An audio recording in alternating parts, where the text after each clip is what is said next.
What is that background hum of misery that so many of us feel? That constant low grade anxiety and exhaustion that follows us around like a shadow.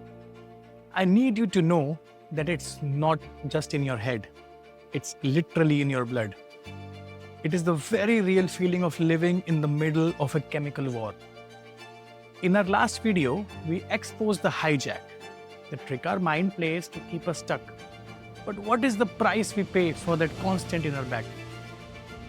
Today, we investigate the price that we pay for living in the gap.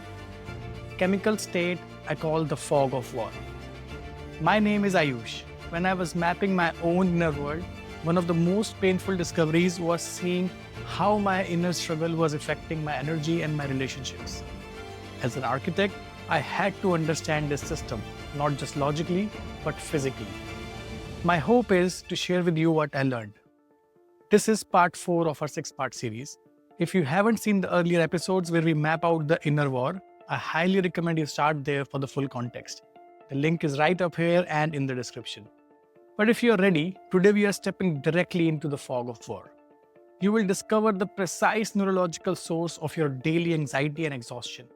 We are going to deconstruct the chemical warfare happening inside your body, and you will finally understand on a biological level why you feel so drained or so anxious. So let's return to our story with Adam. The greatest tragedy of our silent inner war is that it is never a private battle. The misery we feel doesn't stay contained within us. It spills out, and the sharpnel often hits the people we love the most. To understand this, let's look at a typical day for Adam. The war begins at work, where he feels the chronic misery of misalignment. His job pays the bills, but it drains his soul. For Adam, it's a corporate job. For you, it might be a degree you are pursuing to please your family or a relationship that no longer aligns with who you have become. Adam is living in direct conflict with his deeper values of creativity and making a real impact. The war follows him home. It steals his patience. For Adam, it's a harsh word to his child. For someone else, it might be an angry outburst at a roommate or a cynical email to a colleague. It leaves a lasting impact on the other person. Now, Adam has tried meditation apps, and being present guides, but they feel impossible when his brain is already swimming in this chemical fog. And then, in the quiet of the night, the weight of it all comes crashing down. The frustration from work, the guilt from snapping at his own child, the disconnection from his partner, that feeling, that storm of misery, where does it come from? And why does it feel so real, so physical? That feeling is real because it is physical. It is the feeling of the chemical fallout from your inner war. Let's deconstruct exactly what's happening in Adam's brain and body. Now you might be asking, how does a feeling like being misaligned with your values actually become a physical chemical in your blood? It starts with the job. That constant daily feeling of misalignment between his autopilot-driven actions and his core values from the visionary is a chronic conflict. And deep inside his brain, the conflict detector, the ACC, is sounding a non-stop low-grade alarm.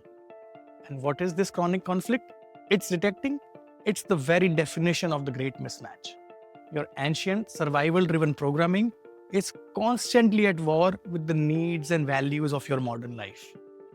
That alarm isn't just a feeling. It's your biology screaming that your core software is out of date. And that alarm does something real in your body. It triggers your central stress response to release a slow, steady drip of the stress hormone cortisol into your bloodstream. This isn't a panic attack. It's a low-grade chemical poison that creates what I call the fog of war in your mind. What does this fog actually do? This fog has real, tangible symptoms. It directly affects memory. It's why you walk into a room and completely forget why you are there. It's why you can't seem to focus on a deep, important task for more than a few minutes. It's the neurological reason your thinking feels slow and muddy, like you're operating at 50% capacity, no matter how much you sleep. Now let's look at the moment Adam snapped at his child. When your brain is already swimming in a fog of cortisol, your modern visionary, the part responsible for patience and emotional regulation, is severely depleted. It's running on empty. So when a small stressor happens, like a spilled glass of water, the visionary does not have the energy to step in. The fast, impatient, and reactive ancient autopilot takes over completely. His reaction felt less like a conscious choice. It was a symptom of a brain already overloaded with stress chemicals. And finally, the escape into the phone. That feeling of misery is painful. And the autopilot's prime directive is to avoid pain. So it hijacks his brain with a simple command. Find the quickest, easiest source of pleasure to numb this feeling. That's the irresistible pull of the phone, a cheap, easy hit of dopamine. Do you see the downward spiral? The misery from the job creates a chemical fog. That fog depletes his patience. The lack of patience causes him to act in ways that creates guilt. That guilt makes him seek distraction, which prevents him from solving the real problem in the first place. It's one single self-perpetuating system that keeps him trapped. And then when he lies down at night, Adam's brain reflecting network, the DMN, default mode network, comes online. But because his mind is filled with this chemical fog and the ringing of the conflict alarm, it becomes a rumination engine, replaying every mistake, every regret, and amplifying the misery. How do we find our way out of a fog this thick? You don't fight the fog. You use it as a guide. That miserable feeling is not the enemy. It is a message. It is a compass pointing you back to what truly matters. So the next time you feel that hum of misery, whether it's the frustration at your desk, the guilt you feel at home, or the anxiety that wakes you up at 3 a.m., I would like to invite you to try this. Let's not run from it. For just 30 seconds, let's become the investigators of our own minds. Let's pause and ask yourself these 3 simple questions. First, what am I doing, or what was I just avoiding? Could be like I'm sitting in this pointless meeting, or I just snapped at my partner. Just notice it. Secondly, what is the raw feeling in my body? A heavy, draining feeling in my chest, a knot in my stomach, whatever it is, I want you to notice it. Third, the most important question.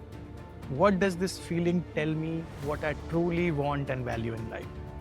That heavy, draining feeling at your desk, it's a message that you value passion and making a meaningful contribution. That sickening guilt after you snap at someone you love, it's a message that you value patience and deep, kind connection. You have just turned misery into a map. You have allowed your deepest self to speak, and it's not just pointing away from the pain, it's pointing directly towards the future that you want to build. Please hear this. Your misery is not random. It is not a weakness. It is a biological signal from the deepest part of you. A compass pointing directly to the gap between the life you are living and the life you were meant for. And we have to listen to this message, because this chemical fog isn't just making you feel bad. This chronic stress is physically breaking down your mind. It is the invisible source of the brain fog and the muddy thinking that robs you of the clarity, the focus, the creativity that are now premium skills in the modern economy.